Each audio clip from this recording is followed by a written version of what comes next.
My name is Sergeant Marcus Graver. Call sign, Grave. Team leader of Echo Squad, United States Special Forces. If you are listening to this recording, then the official report they gave the press is a lie. We didn't die in a training accident in the Nevada desert. We didn't suffer a mechanical failure. And we certainly didn't vanish without a trace. I am. Currently 5,000 meters above sea level, buried inside a nameless peak in the Tien Shan mountain range. My legs are crushed, my battery is at 4%, and I am not alone in this dark. This tape is my confession. This is the black box they sent us to find, but I am making it myself. The world needs to know what Op Rock really was. They told us it was a recovery mission. They told us a KH-11 spy satellite had gone down over a geological anomaly. They said, go in, secure the hard drives, get out. Standard snatch and grab. They lied. There was no satellite. There never was. They didn't send us here to recover technology. They sent us here to feed something. I can hear it moving in the tunnels below me. It sounds like grinding stone. It sounds like the earth itself is chewing on bones. It knows I'm here. It's just waiting for the calcification to finish. I don't have much time. The cold isn't killing me anymore. In fact, the rock feels warm now. That's the first sign, isn't it? When the stone feels like flesh? This is the true account of Operation Black Rock. Listen closely, and for God's sake, if you ever hear a humming sound coming from the ground beneath your feet, run. Don't look back, just run. The turbulence was unlike anything I had ever felt in 20 years of service. It wasn't just wind. It felt like the air itself was fighting us. The Chinook was being tossed around like a toy in a washing machine. I looked around the cabin, bathed in the sickly red glow of the tactical lights. My team sat strapped in, looking more like statues than men. There was Viper, our sniper, cleaning his scope for the 10th time, a nervous tick. Doc, gripping his medkit like a lifeline. Miller, our tech specialist, staring at his tablet with a frown that deepened by the second. And Rook, the kid. It was his first Black Ops rotation. He looked pale, his eyes darting around the shaking hull. He was trying to be brave, but I could smell the fear on him. It smelled like copper and sweat. 2 minutes to insertion, the pilot's voice crackled over the comms, barely audible over the screaming engines. I can't hold her steady much longer, Sergeant.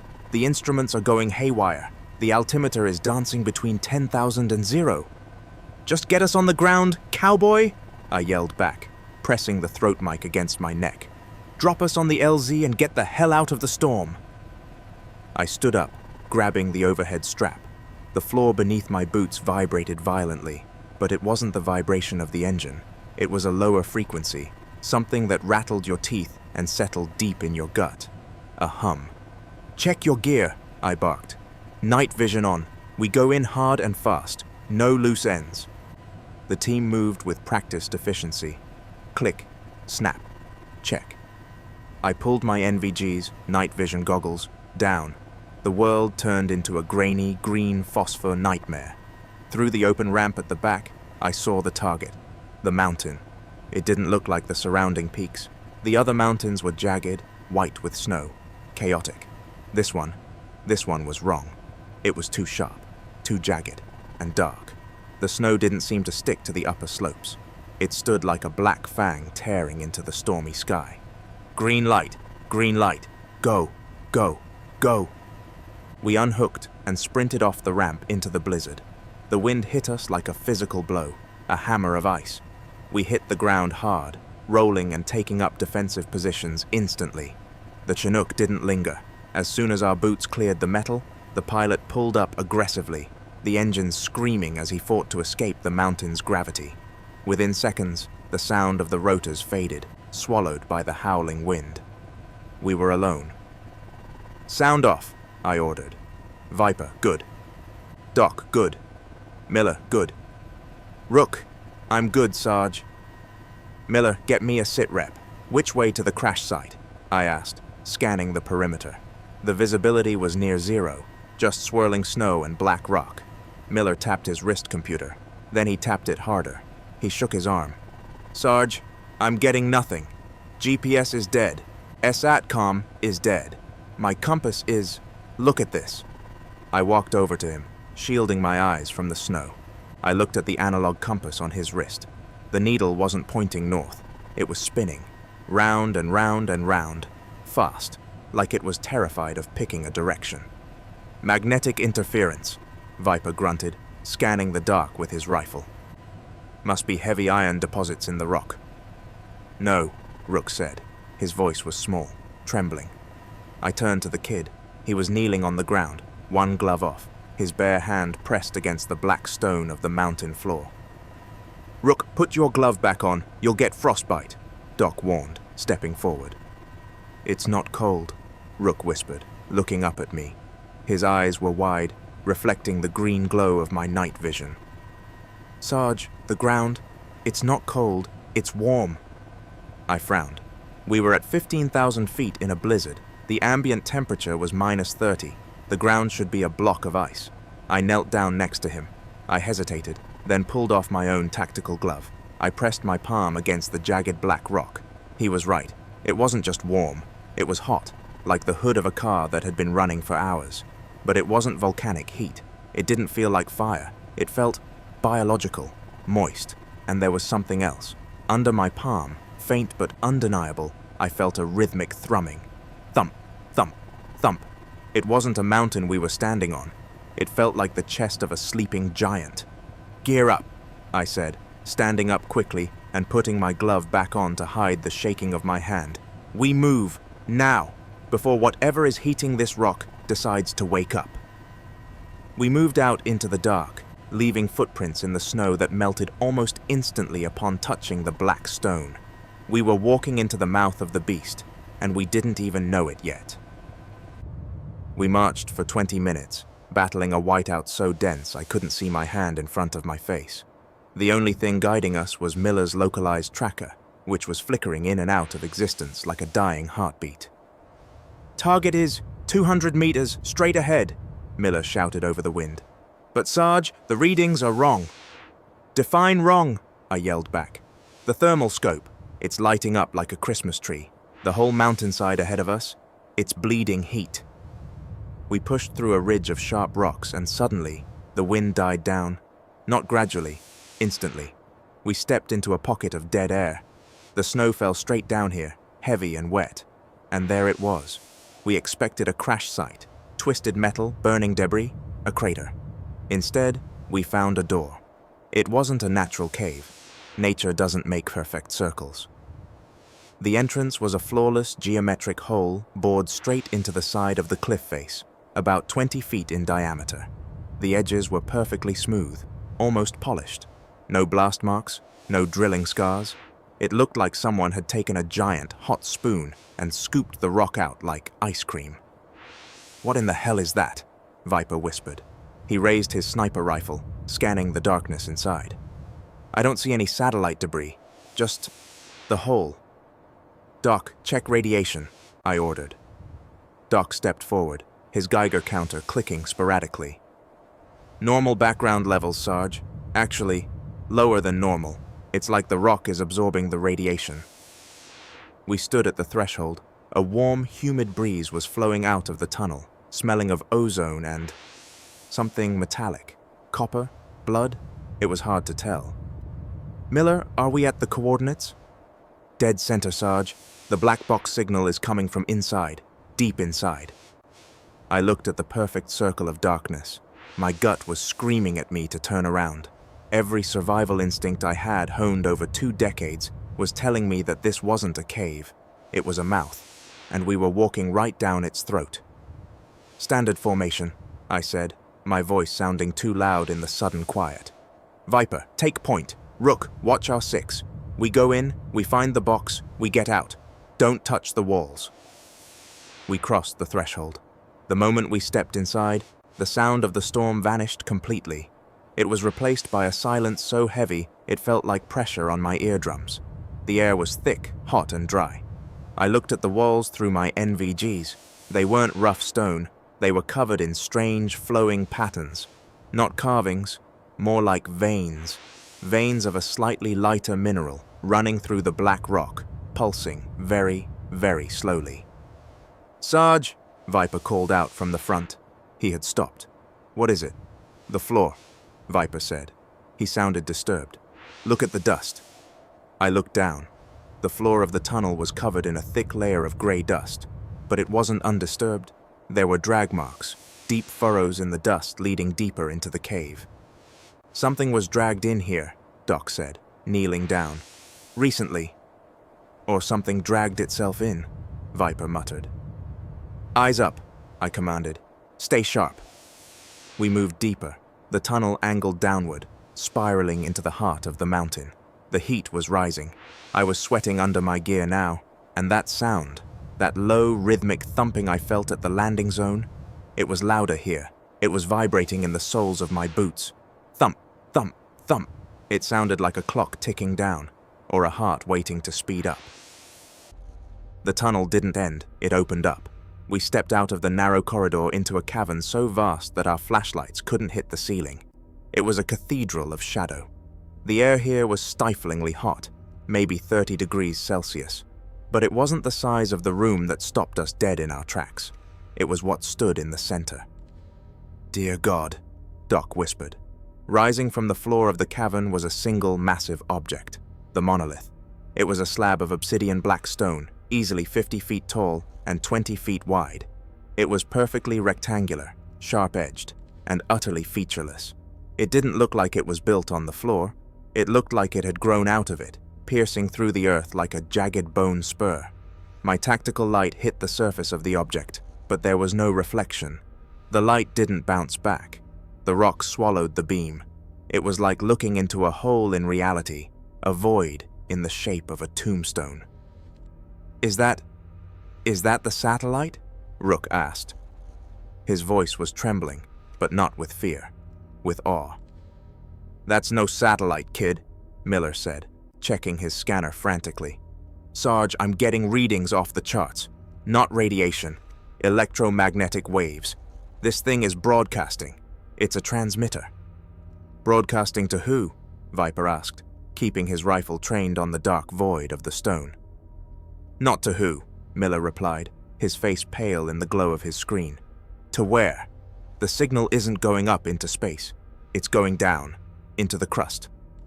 I walked closer, keeping my weapon raised. The monolith had a presence. Gravity seemed heavier near it. The hum was deafening in my head now, making my teeth ache. Secure the perimeter, I shouted, trying to break the trance the object seemed to cast on us.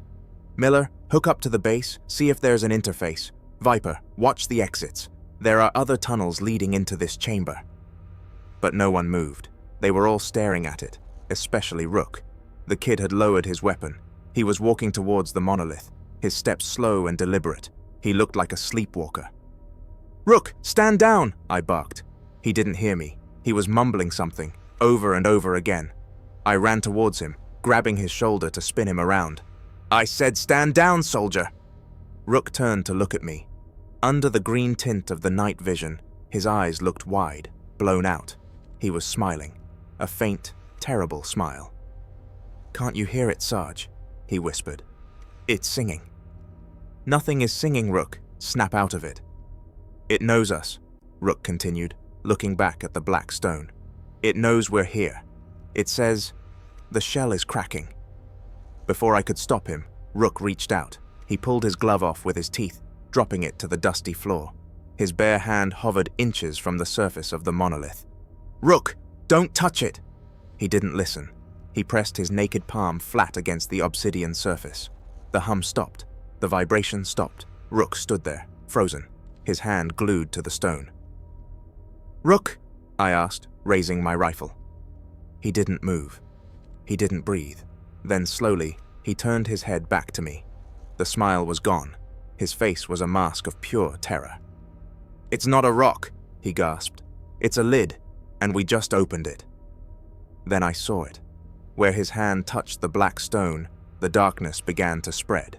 Not onto the rock, but onto him. A stain of charcoal gray crept from his fingertips, moving up his wrist, hardening his skin, turning flesh into stone in seconds. The infection had begun. Get him back! Get him away from it! I screamed, my voice cracking under the adrenaline. Viper didn't hesitate. He tackled Rook, slamming into the kid's chest and dragging him violently away from the monolith. Rook didn't fight back.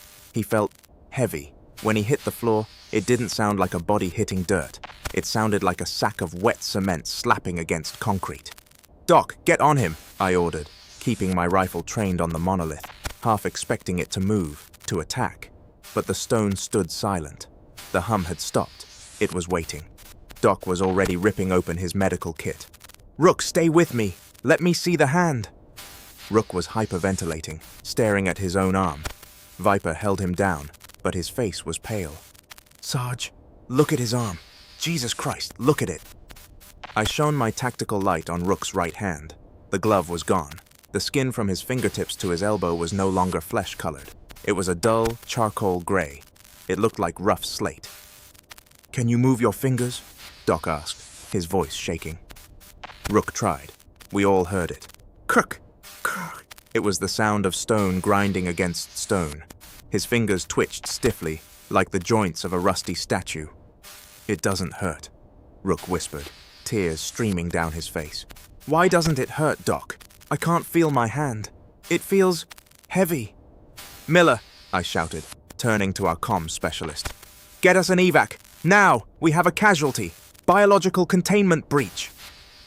Miller was frantically tapping his headset, spinning dials on his chest rig. "I'm trying, Sarge, but the frequencies they're jammed." "Jammed by what? The storm?" "No, listen." Miller ripped his headset off and held it out to me. "Listen to the static." I grabbed the headset and pressed it to my ear. I expected white noise, screeching wind. Instead, I heard water. Poof! Crash! It was unmistakable. The sound of heavy, rhythmic waves crashing against metal pillars. The groan of steel bending under pressure. The cry of seagulls, distorted and distant. "What is that?" I asked, a cold chill running down my spine. "Is that the ocean?" "We are 2,000 miles from the nearest coastline," Miller said, his eyes wide with terror. "But that signal is coming through crystal clear. Sarge, it's not coming from the sky. It's coming from below us." I looked back at the monolith. It's a receiver, I realized. Rook completed the circuit. It's listening to something else.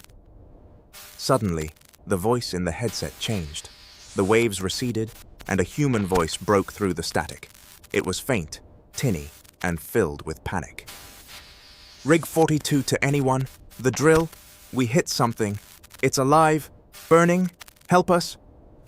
The transmission cut out, replaced by the grinding sound of rock. I dropped the headset. The silence in the cave returned, heavier than before. "That was a distress call," Doc said softly. "From an oil rig?" "How?" Viper asked. "How is a rock in a mountain receiving radio from an oil rig?" Rook groaned on the floor. The gray stain had moved past his elbow. It was climbing towards his shoulder. "They are connected," Rook gasped.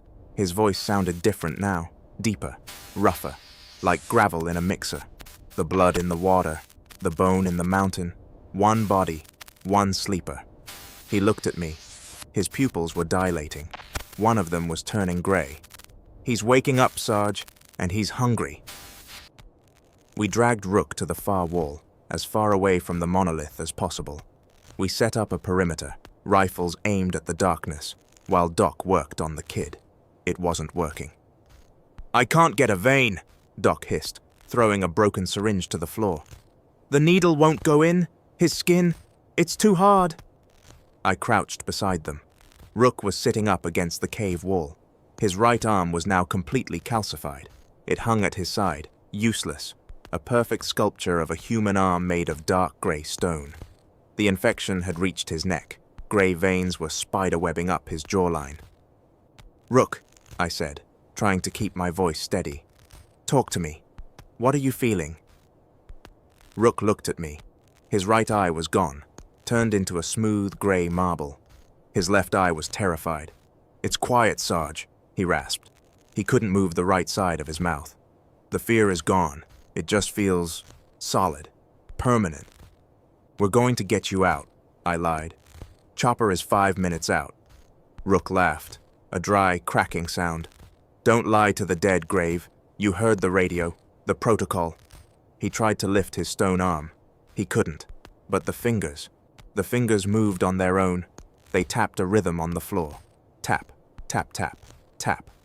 "Doc, what is that?" I asked, pointing at the fingers. "Involuntary muscle spasms," Doc said, wiping sweat from his forehead. "No," Viper said from the shadows. "That's not a spasm, that's code." We all looked at the stone fingers, tapping against the rock floor. 1, 2, 3, 1, 2, 3. "It's counting," Miller whispered. "It's counting us." Rook's head snapped back against the wall with a sickening thud. His neck locked in place, the gray spread over his chin, sealing his lips shut on the right side. "Kill me," Rook mumbled through half a mouth. "Please, before I go into the hive." "What hive, Rook?" I gripped his good shoulder. "What do you see?" "The network," he slurred. "I see millions of them, buried in the earth, like this one, all over the world, waiting for the signal." His remaining eye locked onto mine. "The oil, the black oil, it's the mind. The rock is the receiver. Don't let them connect. Don't let the signal." He choked. The gray stone surged up, covering his nose, his left cheek. His last eye began to cloud over. "Do it!" Viper yelled, racking the slide of his rifle. "He's turning. End it." "Stand down," I ordered. "He's gone, Sarge. Look at him." Rook's body went rigid. His chest stopped rising. He was a statue, a perfect, terrifying statue of a screaming soldier, frozen in eternal agony. We stood there in silence. The only sound was our own breathing and the distant hum of the monolith. Then the statue spoke. It didn't move its lips. The sound didn't come from a throat. It vibrated directly from the stone chest cavity, a low, grinding resonance. "Subject confirmed. Integration complete. Accessing tactical memories." It wasn't Rook's voice. It sounded like two tectonic plates rubbing together.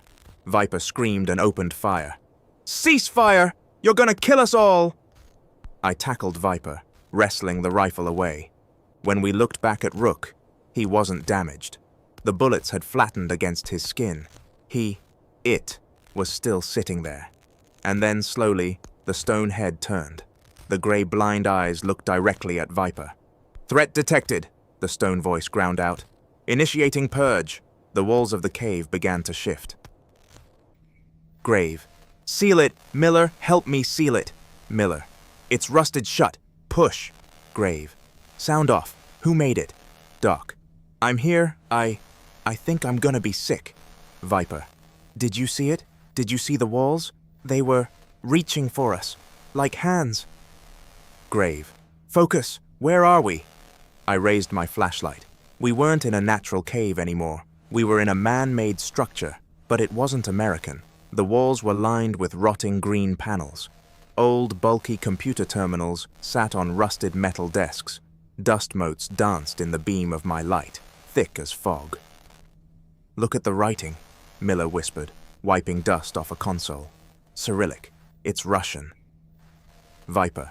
"Russians? In the Tien Shan mountains? This far deep?" Grave. "This isn't a listening post," I said, walking deeper into the room. "Look at the equipment. Spectrometers, seismic drills, biological containment units. This was a lab." We moved through the ghostly facility. It felt like a tomb. And then we found the crew. They weren't lying on the floor. They were part of the room. A skeleton in a tattered Soviet uniform was sitting in a chair, but his spine had fused with the metal backrest. His hands were merged with the table, the bone turning into steel, the steel turning into stone. "Calcification," Doc muttered, scanning the body. "Just like Rook, but slower. These men didn't die instantly. They sat here and waited to turn into statues." "Sarge, over here!" Miller called out. He was holding a thick, leather-bound logbook. "I found the commander's journal. It's dated 1982. "Read it," I ordered. Miller flipped the brittle pages. "My Russian is rusty, but listen to this." Miller, reading or translating. "Day 40. The drilling has stopped. We hit the barrier. It is not natural rock. It is a shell." Day 45.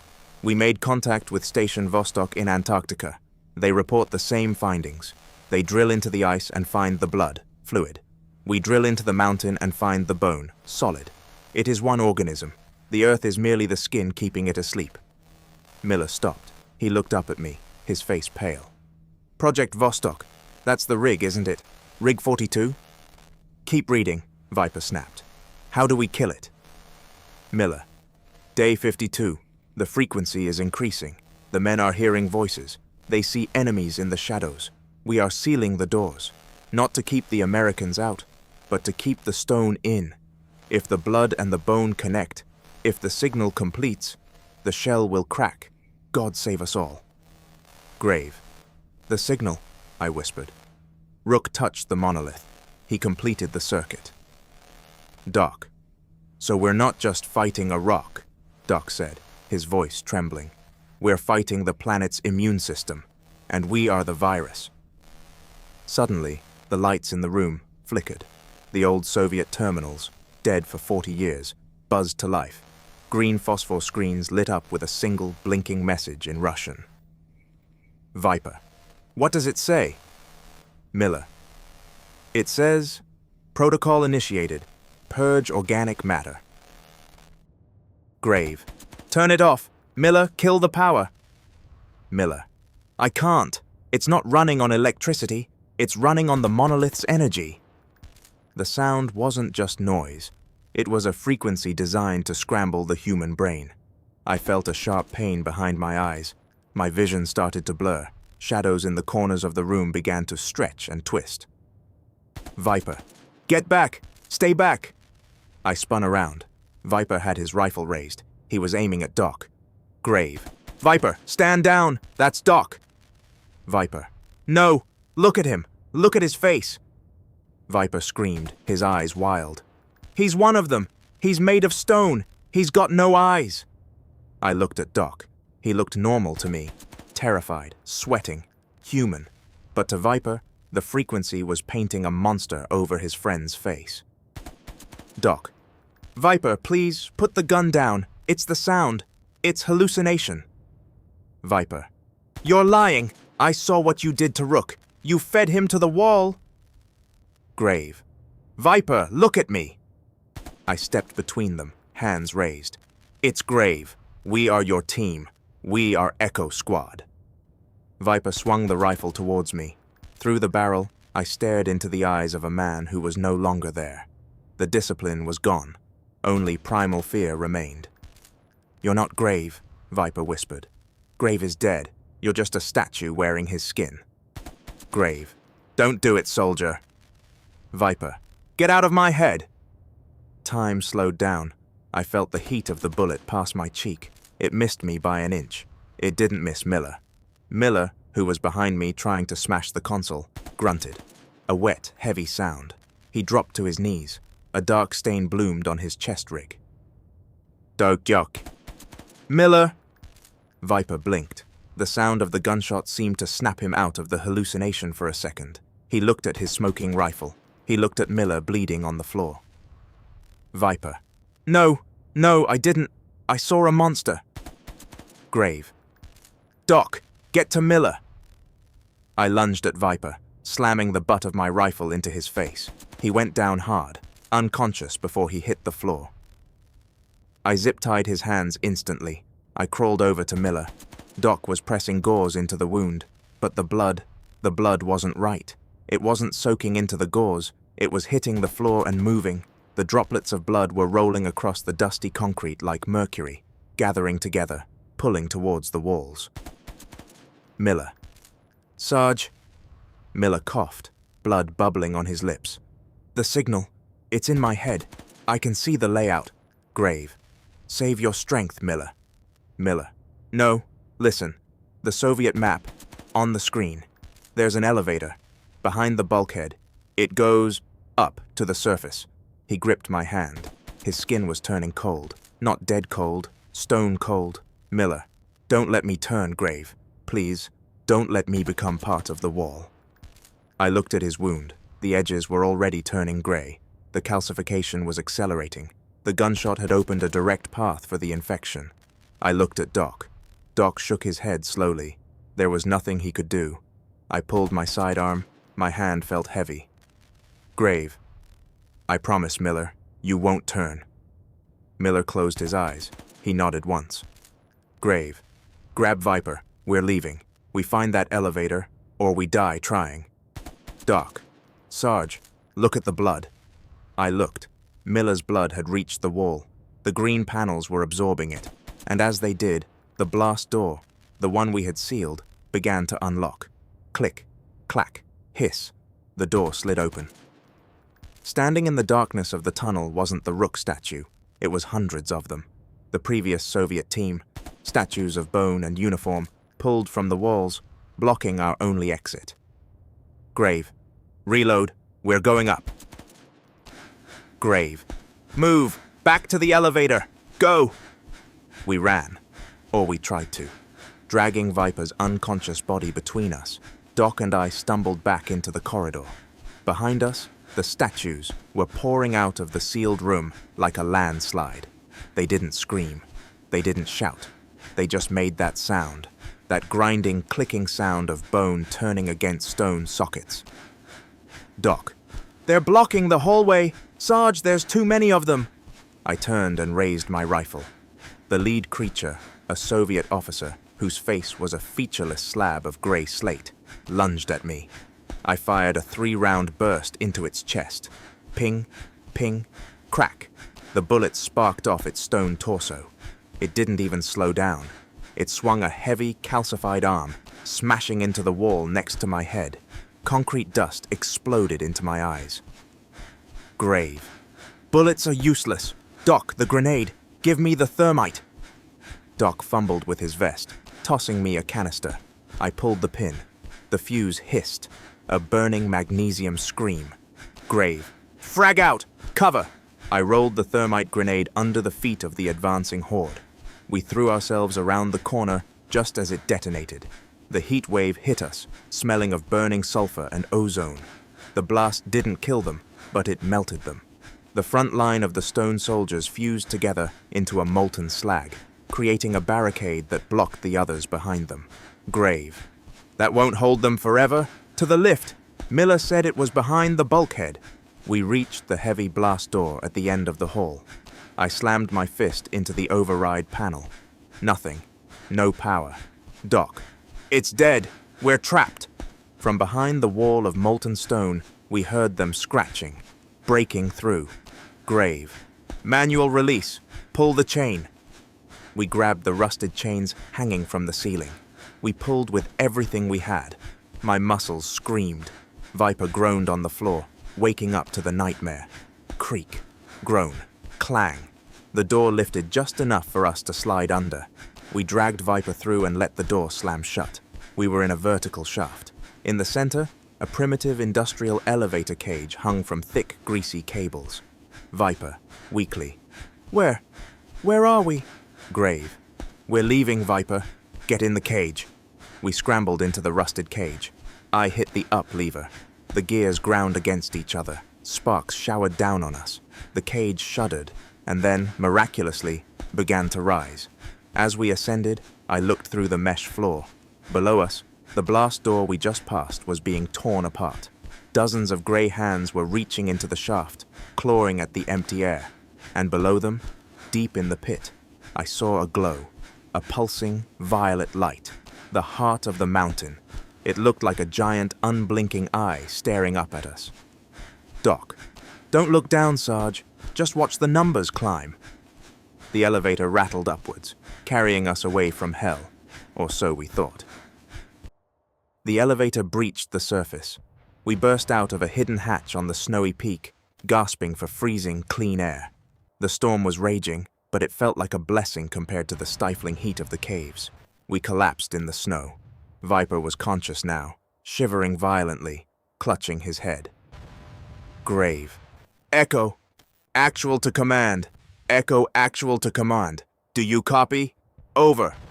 I screamed into the radio handset, praying the interference was gone. For a moment, just static. Then a voice. Clear. Cold. Command. Echo. Actual. This is Overwatch. Authenticate. Grave. Authenticate. We have casualties. Mission is FUBAR.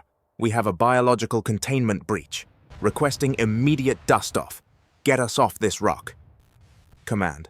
Echo Actual. Authenticate code phrase. What is the status of the package? I looked at Viper and Doc. They were barely alive. Rook and Miller were dead. Grave. Authentication code, Delta 9 Zulu. The package is active. It's hostile. The whole mountain is hostile. There was a long pause on the radio. Too long. Command. Copy that, Echo. Package confirmed active. You have confirmed the existence of the organism. Grave. Yeah, we confirmed it. Now send the extraction. We are at the LZ. Command. Negative, Echo. Extraction is not authorized. My blood ran cold. Colder than the snow. Grave. Say again, Overwatch. We are the only survivors. We have vital intel. Command. You are the intel sergeant. You have been exposed to the contaminant. Protocol, Broken Arrow, is in effect. Quarantine measures are active. Doc. What does that mean? Grave, what are they saying? Grave. It means... I looked up at the sky. Above the storm clouds, I heard a sound. Not the chop of a rescue helicopter. It was the roar of jet engines. Fast movers. Grave. It means we were never the recovery team. We were the canary in the coal mine. They sent us in to see if the trap would snap shut. Viper. They're gonna leave us here? Grave. No, they're not leaving us. I pointed to the horizon. 3 distinct trails of smoke were piercing the clouds, heading straight for the peak. Cruise missiles. Grave. They're going to sterilize the site. Doc. Oh God, we're dead. Grave. Not yet. I turned back to the hatch we just crawled out of. The hum from below was getting louder. The ground beneath our boots began to shake, not from the missiles, but from the mountain itself. Grave. The missiles won't kill it. They think they're burying a biological weapon. They don't know they're about to wake up a god. I keyed the mic one last time. Grave. Overwatch, this is Grave. You have no idea what you've done. You're not destroying it. You're setting it free. I couldn't hear the explosion. I felt it.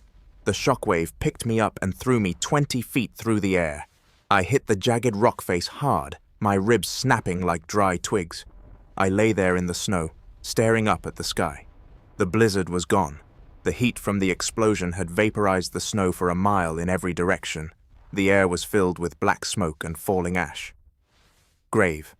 Doc, Viper, sound off. My voice was a whisper. I tasted copper, blood. I dragged myself up on my elbows. Viper was gone. The spot where he stood was just a crater. Doc was lying near the edge of the cliff. He wasn't moving. A slab of rock the size of a car had landed on his lower body. Grave. Doc! I crawled towards him. The pain in my legs was blinding, but I ignored it. When I reached him, his eyes were open. They were gray, stone. The calcification had finished him in the instant of death. He was a statue, reaching for a med kit he would never use. Grave. I'm sorry, Doc. I'm so sorry. Then the ground moved. It wasn't an aftershock. The entire peak of the mountain, or what was left of it, shifted. The smoke cleared, and I saw what the missiles had done. They hadn't destroyed the monolith. They hadn't collapsed the cave. They had cracked the shell. The top of the mountain crumbled away like a dry eggshell, and rising from the dust wasn't rock. It was skin. Black obsidian, armored skin. A limb, miles wide, began to push itself up from the crater. It looked like a finger, a giant, jointed finger that made of volcanic glass. Then another, then another. The mountain wasn't a mountain. It was a hand, a fist that had been buried underground for millions of years, clenched tight. And now, thanks to the missiles, the fist was opening. I watched in paralyzed horror as the fingers clawed at the sky. The sheer scale of it broke my mind. The fingers were scraping the clouds. Lightning arced between them. Grave. Command, you idiots! I laughed, a hysterical, broken laugh.